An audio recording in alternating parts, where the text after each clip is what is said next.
Community's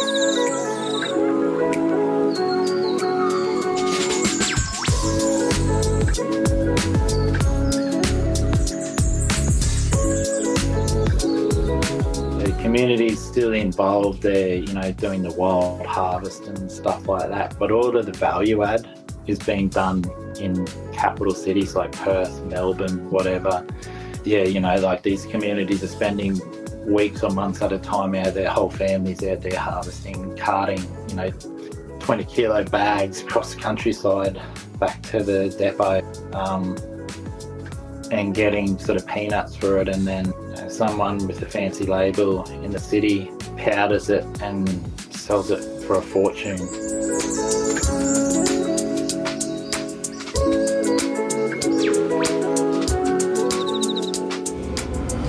Welcome to another episode of the Agroecology Radio Hour, your monthly podcast that explores the issues of food sovereignty in the Australian landscape. I'm your host, Lucy Ridge, speaking to you from the unceded lands of the Ngunnawal and Ngambri peoples. In this episode, we're speaking with another member of AFSA's First Peoples Subcommittee, Jacob Birch.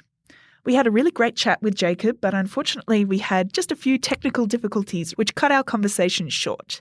But there's plenty of great stuff that we did manage to record, so we thought we'd release it anyway, and we hope you enjoy it. Jacob Birch is a Gamilaraay man, academic and Churchill Fellow who is doing incredible work in reawakening native grain foodways. Welcome, Jacob. Hey, Yaamarra, thank you. Thanks for having me. Oh, thanks for joining us today. And to start with, I just wondered if you could tell us a little bit about where you are right now and what's happening on that country at the moment. I'm on Gubbi country, so Sunshine Coast, Queensland, sort of that southern end of the Sunshine Coast around Caloundra. It's looking like it's going to rain. It's very overcast. We had a cyclone hit. You may have heard about a couple of weeks ago. It's actually windier today than when the cyclone was around. So. Oh, really? But it's nice because it's cooling the weather. That change in weather's coming through. Yeah, definitely. It's just interesting the changes that it brings here. Subtropical environment. Yeah.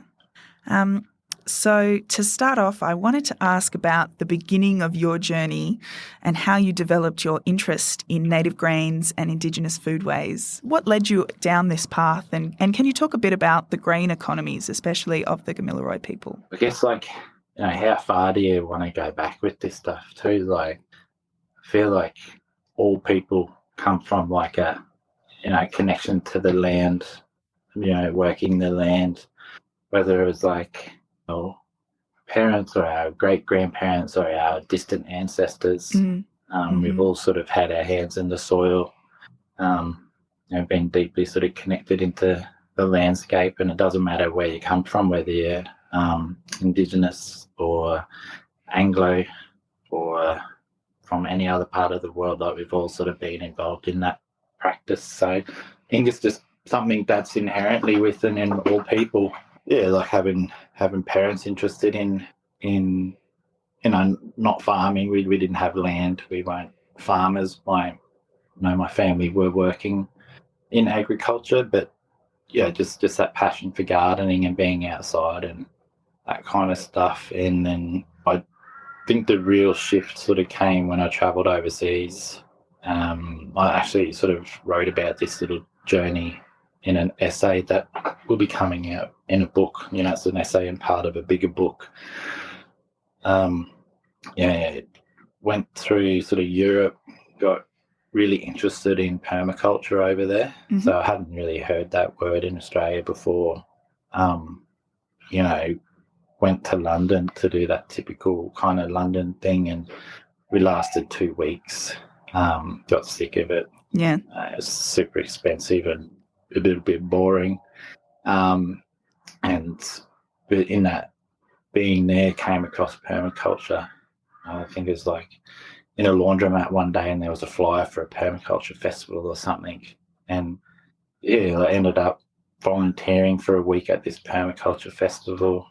It was really cool, and just got really interested then in growing food, because we come from a family that gardened and grew food, and I was getting into like all these different types of medicinal herbs and stuff before we left. And so that was just a natural progression. And started traveling all around Europe, like Helpex, which is kind of like woofing but less exploitative. Excellent. It's a real immersion into generally into a family. Like you're brought in, you do a bit of work around the yard, and it's a real cultural immersion. And I did that in Norway, Sardinia, and Sardinia was that light bulb kind of thing, because that's like an ancient food system still in practice. Ancient culture still retaining parts of their culture, like pre-Roman culture. Just the diversity of food, the localized food systems. It was just incredible to sort of be a part of. We were harvesting olives, hand harvesting olives. That was our job, and that was just it was such a really amazing experience. And like barbecues, like full roast pork, local pork, harvesting your own mushrooms, harvest your own asparagus from under the olive trees as almonds sort of intersperse. There's every house has its own garden growing all this nice food, artichokes and stuff, and every house in the town has their own like little wine store underneath. Like it's all locally. Every family has their own vineyard, their own olive grove, their own vegetable patch, and they're all pressing their own olives. They're all pressing their own grapes. It was just incredible, and being able to eat all the pasta and breads and no impacts on like gastrointestinally, like so many people here have got all these gut problems and stuff, and can't eat gluten, can't eat bread, don't eat pasta, avoid all that kind of stuff. And you go over there and you can eat it twice a day, big meals, pasta twice a day, bread, top it off with bread kind of thing, and it's fine. So there's obviously something else going on as well that's different in our food system, like heritage crops, but also far less pesticides and all that kind of thing. Far less kind of industrial interference, with like stripping good stuff out of it, exposing it to weird sort of chemicals in storage processes. All that processing. And then got kind of got called home by an ancestor. That's the only way I can kind of put it. While we were there, came home and then just tried to figure it out for a while, and ended up going to university, mature age, did environmental science, marine science. Wasn't sure, but it was where it was going to go, but I just liked the idea of understanding the environment better. In that process, learning about all the land degradation in Australia due to our poor management of the landscape, just things like erosion, salinity is a major one. And I thought, well, why can't we plant long-lived native grasses into the landscape? To try to remediate some of that degradation. Because, you look at some species like kangaroo grass used to be ubiquitous across the landscape. In terms of food, it's not much good, but in terms of like its importance as a keystone habitat forming species, like it's critical.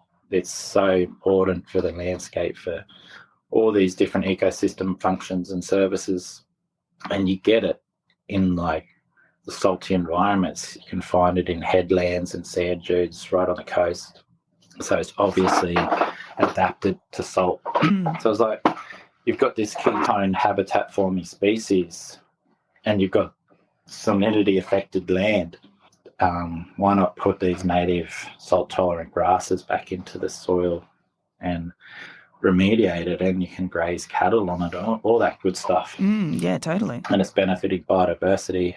And in that sort of research, that I inevitably came across articles speaking about Indigenous native grass use, the native grain foodways. And a lot of that was really centred around where my family comes from, like Gamilaraay country. And, you sort of grow up in Australia because our old people really didn't talk about this stuff, what the food systems looked like. They were really sort of assimilated into modern agriculture.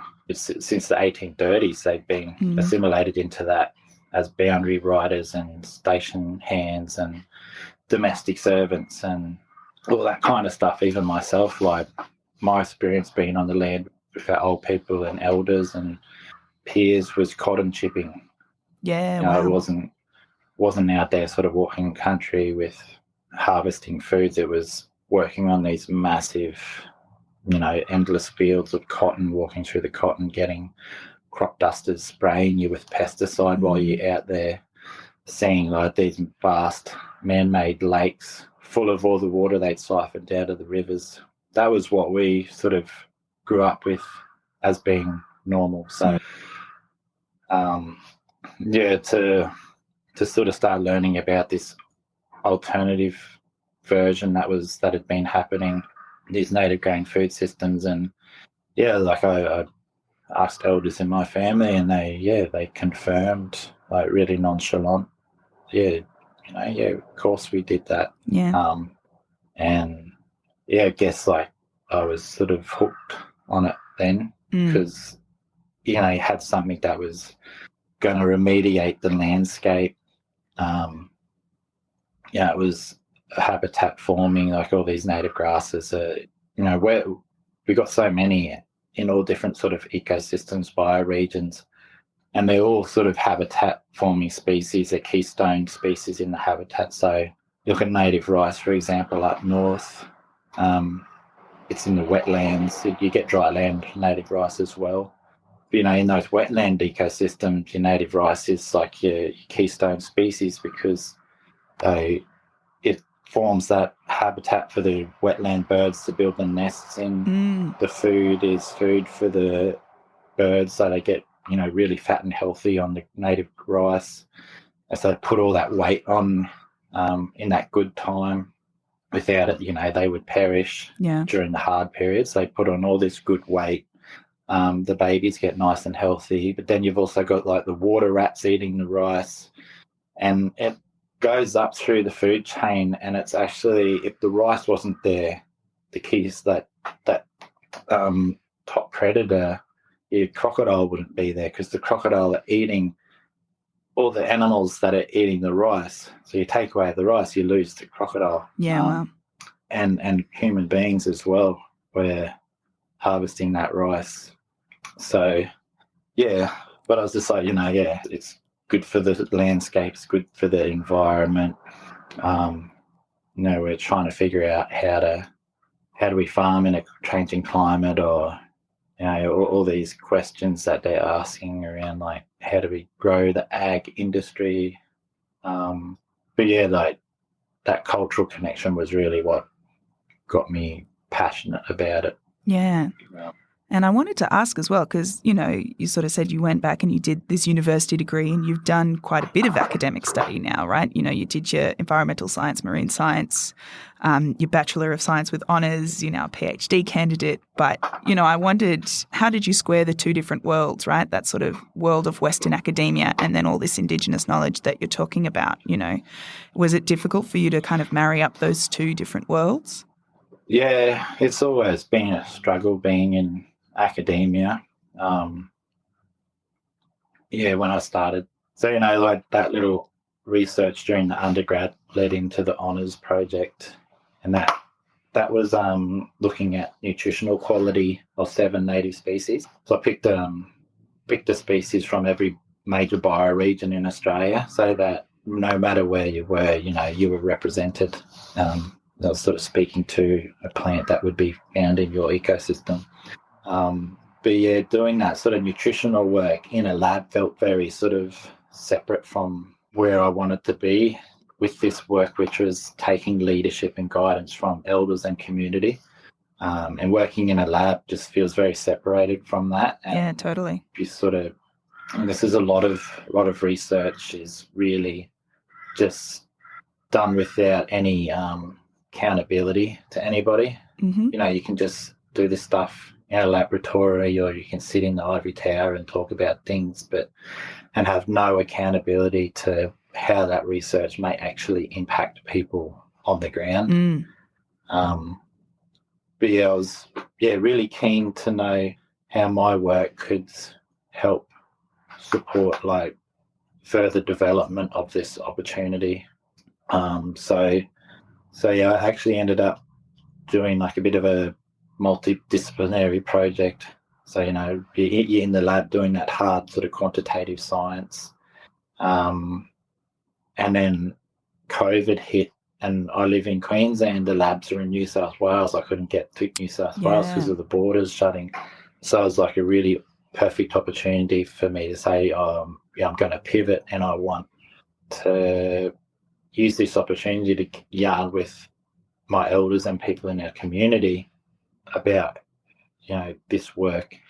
And it's an honours project, so it's pretty limited in what you can achieve in that sort of time frame. Yeah. But yeah, for me, that was how I sort of brought the two worlds together. I was doing that really hard quantitative stuff, and then I was framing it or leading it through like this qualitative research I was doing with community. Yeah.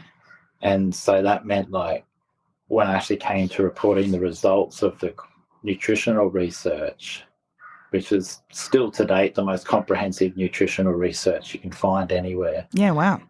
I de-identified the results because the feedback I was getting from community was like, you know, we see this with, say, Kakadu plum. We had researchers doing all of this work, told the world how good it was, and next thing it's being grown overseas. Yeah. The opportunity has been taken from community. The community is still involved. They're, you know, doing the wild harvest and stuff like that, but all of the value add is being done in capital cities like Perth, Melbourne, whatever. Yeah, you know, like these communities are spending weeks or months at a time out of their whole families out there harvesting, carting, you know, 20-kilo bags across the countryside back to the depot,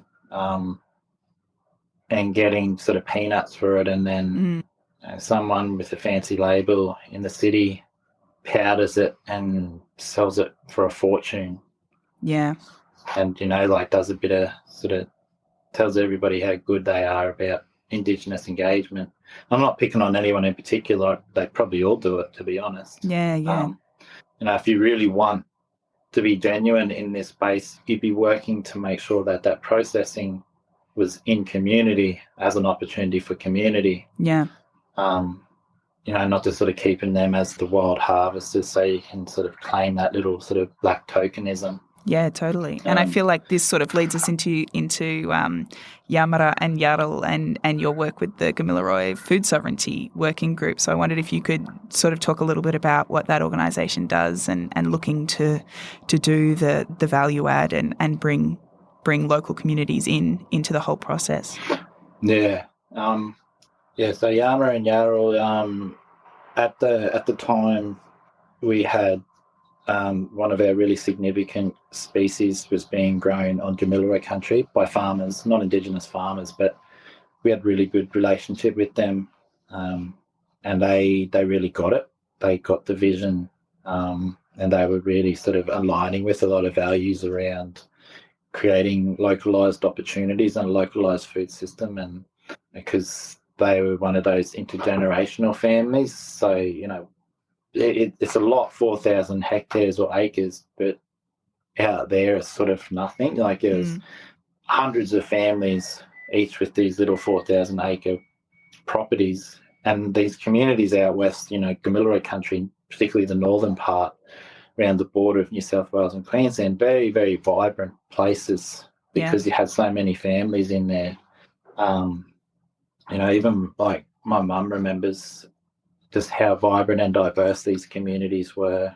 But yeah, you know, like just this whole get big or get out kind of mentality in Australia's agriculture sector means a lot of these families are no longer, they're not supported. We don't support our farmers in Australia, despite everything we sort of, claim that rhetoric. But the reality is they don't really get a lot of support at all. And yeah, in the climate, it's harder and harder to be a viable enterprise. And so you got the bigger farms consolidating all of the other farms, and you got investor consortiums and corporate interests buying up all this stuff, and it just becomes, it's no longer agriculture, it's agribusiness. Yeah. So they were really trying to keep their community alive, this family, and so they were really good to work with. But so we had a supply of native grains through them, and it's like, well, we don't have land to grow it. The next best thing we can do is take ownership once it leaves the farm gate and assert that cultural governance over it then. So, yeah, Yaamarra and Yarral was really just, it was set up to start to do the R&D work on the processing side of things and the milling and the product development and all that kind of stuff. So, yeah, we set up like a processing part of the, I've got a warehouse set up processing, so that's with native grains, when you harvest them, even with modern machinery like a combine header, they still aren't threshed like a modern header might thresh wheat, for example. So you drive through the paddock, and at the other end of the header you spit out like nice clean grain that's ready to go to the mill. There's a whole extra process there around getting the edible grain out of the husk, this hard husk that protects the grain. So we set up that processing ability to be able to dehusk all our grains. And, the cool thing is, in having that ability, we actually have the ability to do all types of grains. So whether it's things like spelt or millet, even your like pseudo cereals like amaranth or quinoa, hemp, we'd be able to process and dehusk those grains. So that's the first part of it. Yeah, and we've got that ability there right now already. So despite other people saying the technology doesn't exist, it actually does. And it wasn't actually that difficult too. Like, you got teams of university researchers working on this stuff, and I did it in a little shed by myself. Yeah, wow.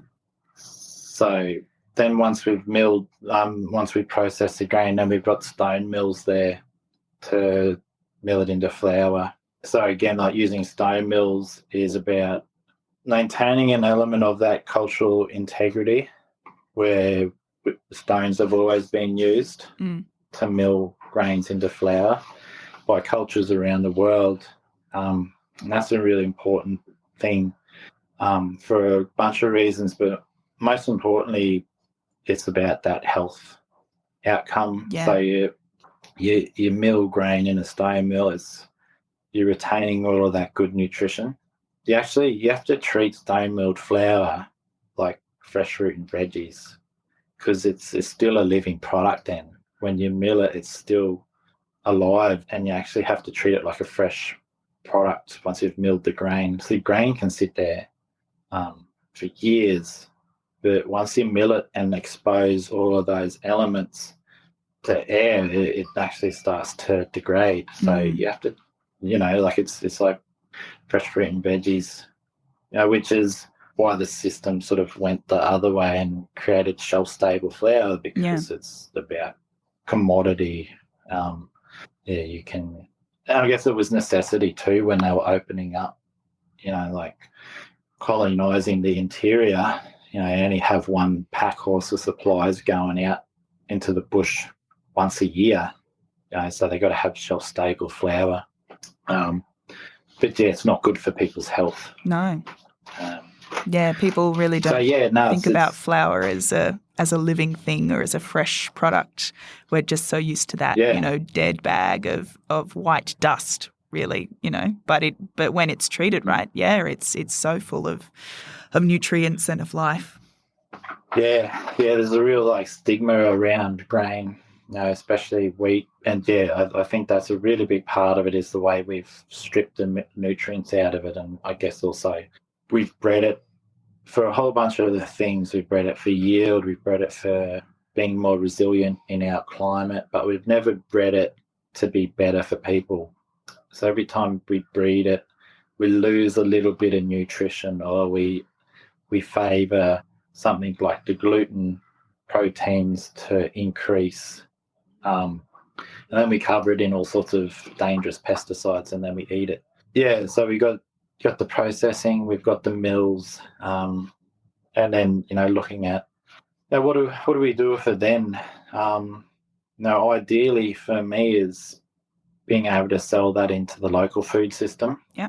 Like it just here on the Sunshine Coast and in the south part of the sunny coast around Caloundra, we've probably got 3 or 4 Italian, like wood-fired pizza vans, proper Italians. And being Italians, they buy, if they can't get it in Australia, they're buying directly from Italy. Yeah. So they're getting their flour from Italy rather than using Australian flour, which tells you something.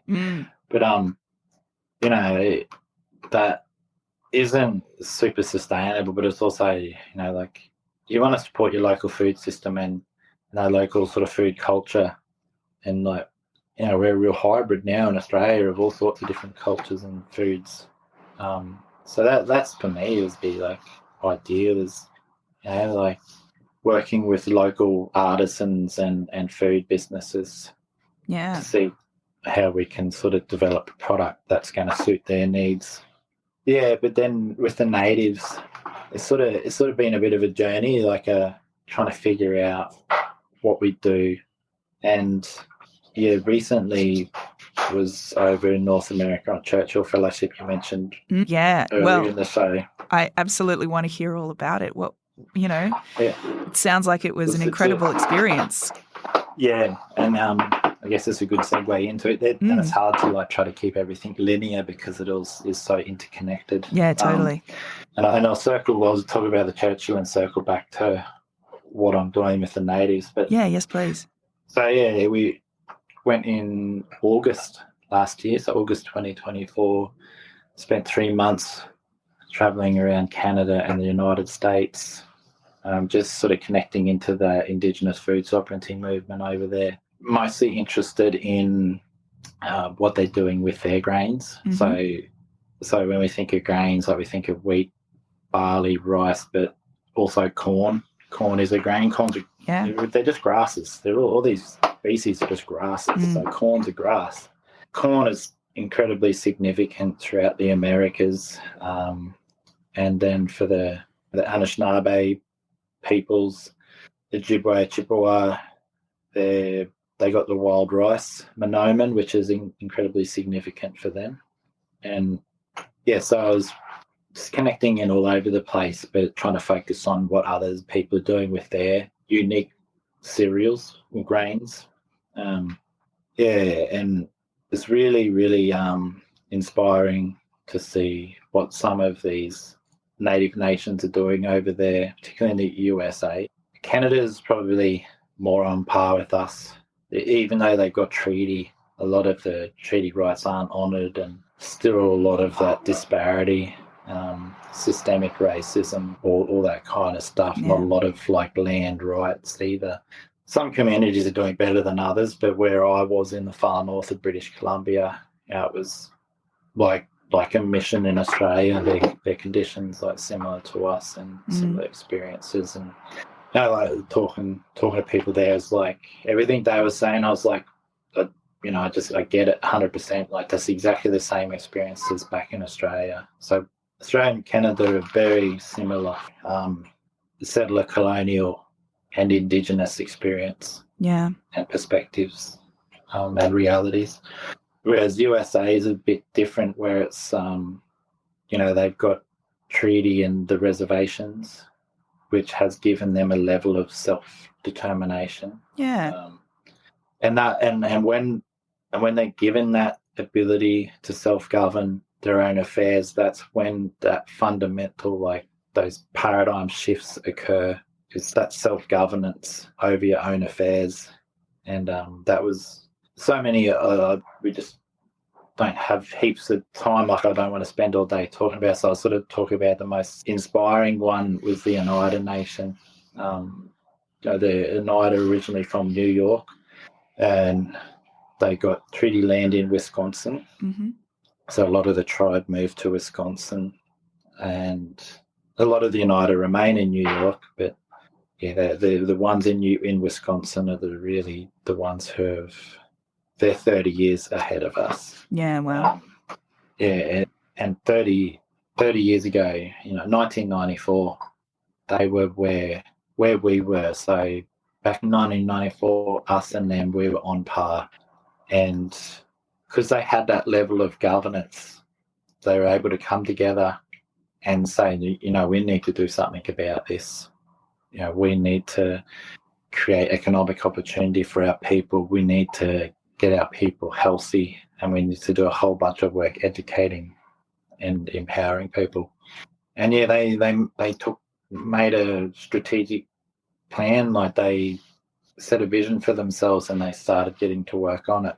And it was all around, for me, like, because I just see the food side of it, like I seen it all centered around food systems, because fundamentally they're trying to improve the health of their community. So they've created these fully sort of integrated, they're approaching circular food systems in their community and I think it also, for me, like being a native grains sort of nerd, I've seen it all centered around their corn.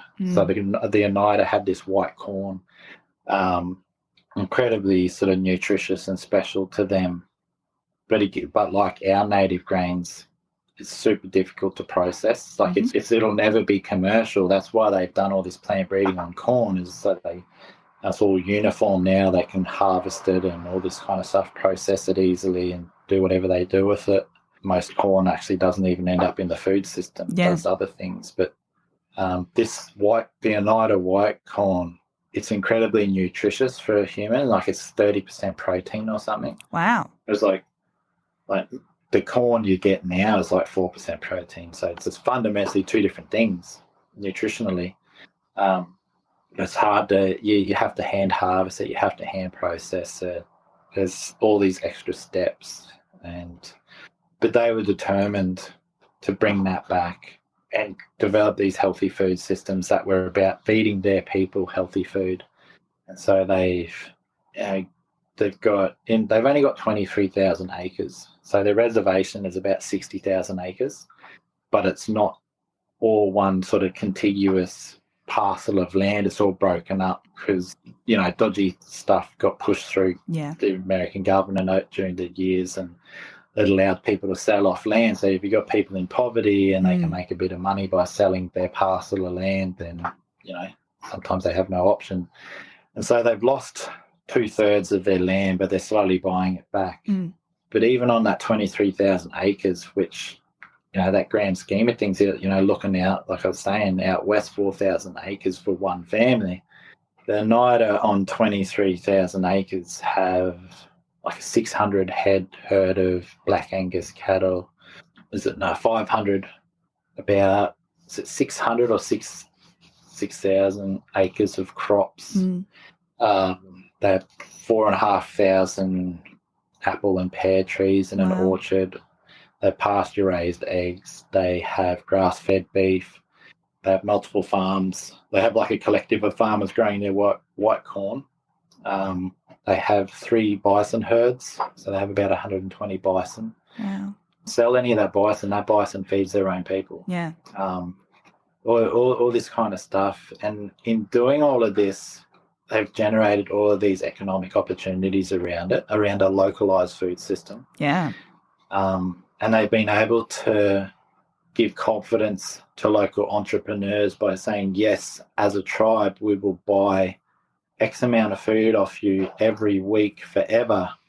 And then the entrepreneur can say, yeah, awesome, like, let's get into farming, let's set up a farm. And that's what's happening over there. Like, all these families are starting to get into farming and getting more and more successful in sharing that so more families can do it. So it's not about trying to dominate the system. It's about spreading that wealth and opportunity laterally. But yeah, they feed all of these incredibly nutritious foods back into their community. And a lot of it is free. So it's going into their childcare centres for free. So the little kids are eating it. It's going to the schools for free. So the kids at school are eating it. It's going into like the hospital and healthcare facility. So people in there are eating good food. It's going into the aged care facility. So the elders are eating good food. They have a tribal elder food box program, which the elders living at home are getting like a Meals on Wheels, but it's like just this super nutritious food. And then there's like a food box program for people who need a bit extra help, can get like X amount of dollars per week of free food. And then they're selling it into the local enterprises, so local restaurants and local food co-ops and local stores. So they've created this fully integrated food system, and it's almost circular. They're going to be building a recycling facility and composting where they can take all of that food waste and turn it back into soil and compost to send back to the farms. Yeah, awesome. And then they're doing the aquaculture as well, that they're going to be getting into that. So creating this fully integrated circular food system. And I use the analogy of like, you know, like how do you capture some of the economic benefit? Because obviously the tribe is having to subsidize a whole lot of this stuff. But if you think, you know, they say in Australia, we should be sort of budgeting $100 a week per person on groceries, which I think is pretty grossly underestimating how much money we actually have to spend at the supermarkets. But let's just say $100 per person per week is being spent at a, you know, Coles or Woolworths here in Australia. How much of that $100 is going to stay in your community? How much of it is going to go to international shareholders and into the banks of Coles and Woolworths? Like how much it really is going to end up in your local community, you know, in your neighbour's bank account, in your bank account, in your brother's bank account? Probably very little of it. And then you look at the Oneida example. If you're spending $100 a week on food in that community, how much of that $100 is staying in the community when you're buying locally grown and locally processed food? It's almost, they'll get to a point where 100%, you spend $100 and that $100 will circulate back through the community. Yeah, it's and that's totally really different.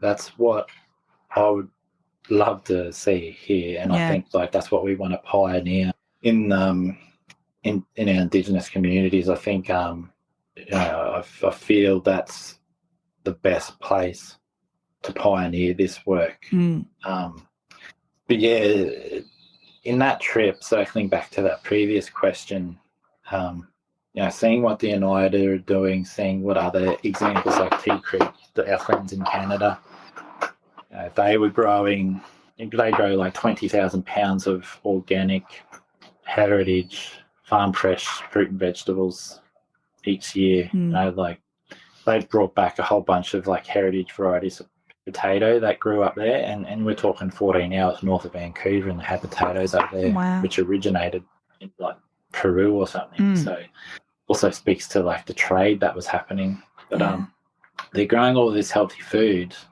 20,000 pounds a year. Like, you know, how much income could that generate? But they're donating every single last pound of food that they grow back into their local community. Wow. And so I was seeing this kind of stuff being repeated again and again over there. And everywhere I went, from Canada to California to New York to Wisconsin to Minnesota, New Mexico, everywhere in between, nobody was selling these foods for a profit. If they were selling them, they were selling them to cover some of the operational costs, and that was it. It was, if they were selling it, it was heavily subsidized. the priority was everywhere we went was using these traditional foods to heal people. That was what it was about, is getting these healthy foods back into people's diets. And that was kind of like, for me, kind of a revelation. And I sort of, from that, I made a resolution within myself that I wasn't going to be selling native grains for a profit. You know, because how can you justify that to yourself if, I don't know, for me, like building a business off cultural knowledge, of a cultural food, cultural license, and then selling it for like a premium, you know, how is that benefiting the bigger picture? Yeah. And so, yeah, the shift has been, you know, like if we have the ability in Yaamarra and Yarral to do all types of grains, if we can do millet and we can do spelt and we can do heritage wheat and sell that stuff into our local food system, then that will subsidise the native grains that we then get back out into our community, into the diets, into the bellies of our elders. Because it's like, it retails anywhere between $180 and $360 a kilo. Native grain flour. It's like, how we keep saying, oh, do it for our elders, we do it for our people, do it for our community. Like, how is an elder supposed to afford a kilogram of native grain flour at that price? You know, I'd love to see our kids and you know, like, imagine pregnant mothers eating this, because it's incredibly nutritious. Like, I did the nutritional research, so I know, and it's incredibly nutritious. We're talking about a superfood. And so imagine sort of feeding that to pregnant mothers, so they're getting that boost of vitamins, but also the unborn child is getting a boost. So you're sort of hitting two birds there. You know, like giving kids, that next generation, like that head start in health. But yeah, that's kind of, I guess, still a ways off, because while I said we did have that family growing our native grains, they unexpectedly sold the farm. Wow. And the first thing the new farmer did, you know, the ink hadn't even dried on the contract, and he had to come in there and prep for the upcoming season. And first thing he did when he got in there is he ploughed that native grain crop back into the ground so that he could put wheat into it. Yeah. So we lost it. We lost that resource. So yeah, we're sort of now back to square one with looking at accessing land to grow our own. Yeah. So that's really what it has to be about. Like our own land that isn't sort of tied up in time limitations or those other unexpected things, because you could invest a lot of money and time into getting a native grain crop established, because we're having to relearn everything. Like, you know, on Gamilaraay country, a lot of these native grains are disappeared, like locally extinct, or just hanging on, barely hanging on. Yeah. Just because of the intensive agriculture out there and invasive species. So we're having to relearn how to work with it. So we really need to access our own land that we can manage and not sort of have to worry about, you know, are they going to take it off us if we can't produce a crop in 12 months, or are they going to sell the farm out from under us, or that kind of thing. Yeah. I mean, as you say, that self-determination can make such a huge difference. And, you know, I think it's so interesting thinking about, you know, people 30 years ago, you were on the same track, and now 30 years ahead, they've really taken off and created a whole new system. If you could hop in a time machine and imagine your country in 30 years' time, what kind of things would you like to see, and what would you like the native grains and Indigenous foodways to look like 30 years from now? Before we look 30 years into the future, just take it back to what created that shift. What I think is the thing that we need to do now to replicate what the people like the United did 30 years ago. Because if we want to get there, it's not going to happen overnight. So, but there's a starting point. There's like a fundamental thing that we can do right now to put ourselves on that same trajectory. And this is what we're trying to do with our working group. And this is kind of being validated all across the United States. And I know we have to adapt it to our own context in Australia because, like I said, we're very different we don't have treaty here. So we have to adapt it. But what's worked for them, the reason why some of those nations over there are so far advanced from us, an example of where they're advanced, is, I was talking about those circular food systems, integrated feeding their people healthy. That tangible outcome from that has been they were living the same life expectancy as Indigenous people in Australia.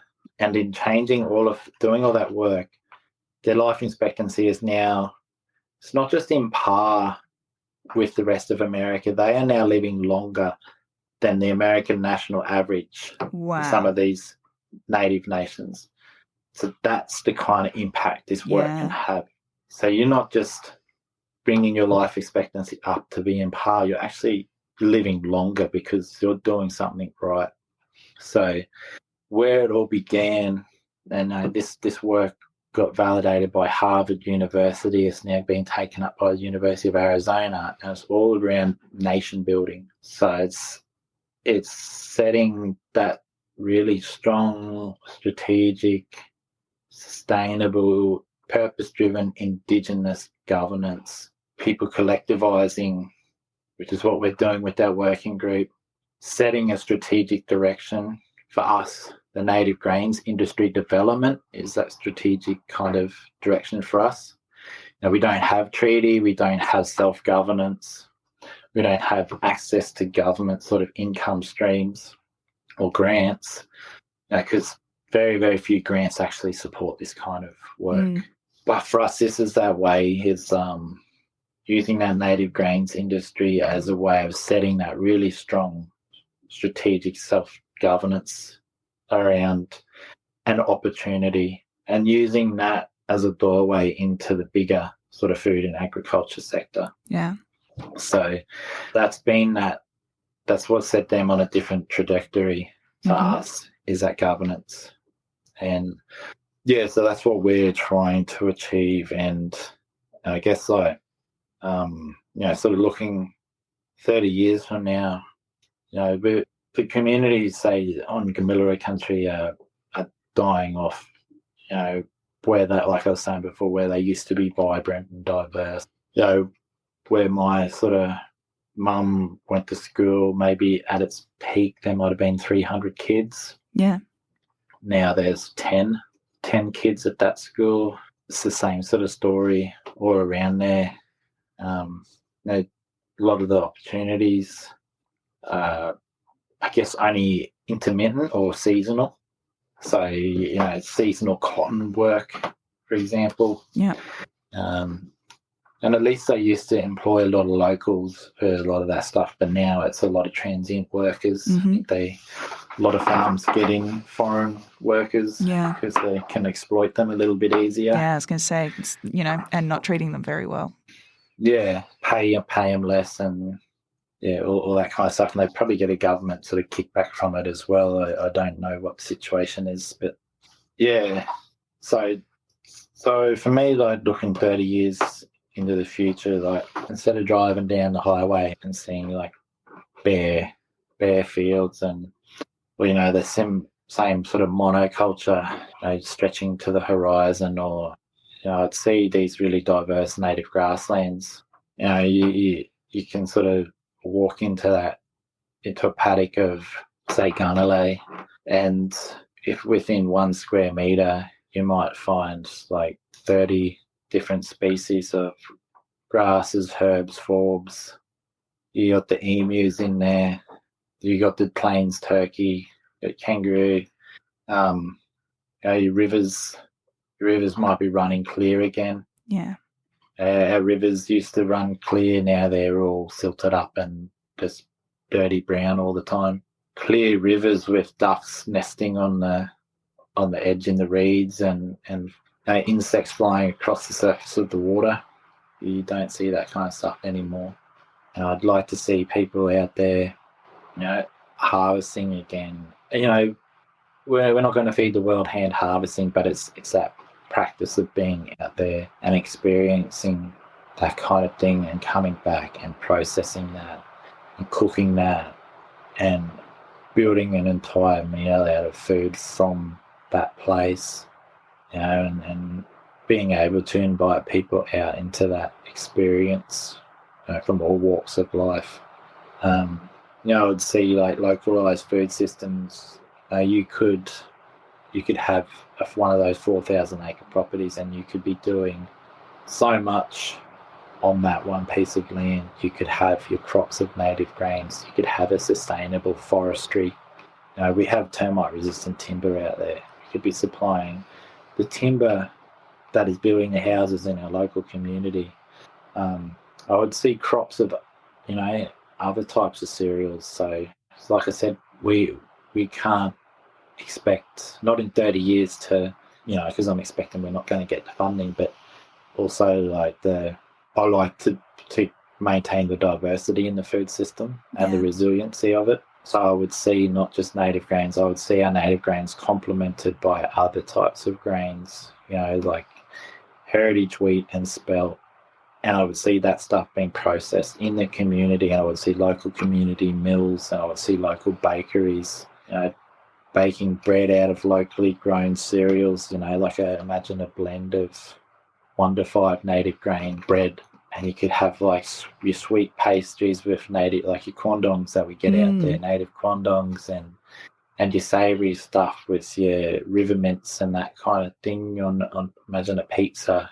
And I would see that as a model for other communities to replicate, because we're trying to build these localised and culturally identified food systems. This idea I've been talking about for so long now is, imagine this food trail through Australia, and you're experiencing like Indigenous food systems, and we could, multiple communities, there's so many communities out there in semi-arid Queensland, New South Wales that grow native grains, that have native grain story, but each community is going to have a little bit of a different story, different assemblage of grains. We can have our Gamilaraay bread, and our neighbours Cooma could have a Cooma bread. And you just keep following all the way out to somewhere like Windora. I guess it's just seeing the landscape flourish, it's seeing communities, flourishing again. It's providing opportunities for people to stay out on country. Yeah. Like we're losing, despite everything that happened during colonisation, like our families managed to stay on country through all of that, through the displacement, people getting pushed onto missions and stolen generations and massacre, for people to have been able to maintain that uninterrupted connection to the place of our ancestors. And that's despite everything that happened, it's now being broken now in this modern time because the opportunity is not there. Yeah. So we're breaking that connection because we've got no opportunities to stay in the community. Wouldn't it be great to see that local school, with a couple of 100 kids again, all eating that local Gamilaraay bread for lunch, and their families working in that space? Yeah. Yeah, and it's thinking about how you activate a bigger opportunity. And that's really where that strategic sort of thing comes in. That's where you take that time to figure it out, and you keep that intention. This isn't, the current system current model isn't working. Let's just trial. Like, what have we got to lose I guess nobody has anything to lose except the people who, make all the money out of it. But in terms of like community, society in general, the savings, how much it's going to save in government expenditure, it's just giving like Indigenous communities a chance to sort of try and do this, to try and replicate one of these models that we've seen that do work. We know that they work, and it's not because they have treaty. They haven't worked because treaty just brought people together. It meant they had to have some kind of governing body. It was up to the governing body to then set that intention. There's no reason why we can't pull ourselves together as well.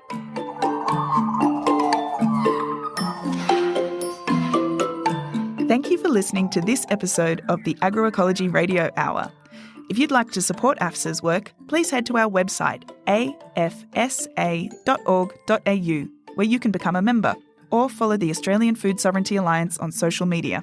You can also sign up as a subscriber to this podcast on buymeacoffee.com and contact us via our email address, australian.food.sovereignty@gmail.com. Thanks to our producer Ivan Blackett and our guest Jacob Birch.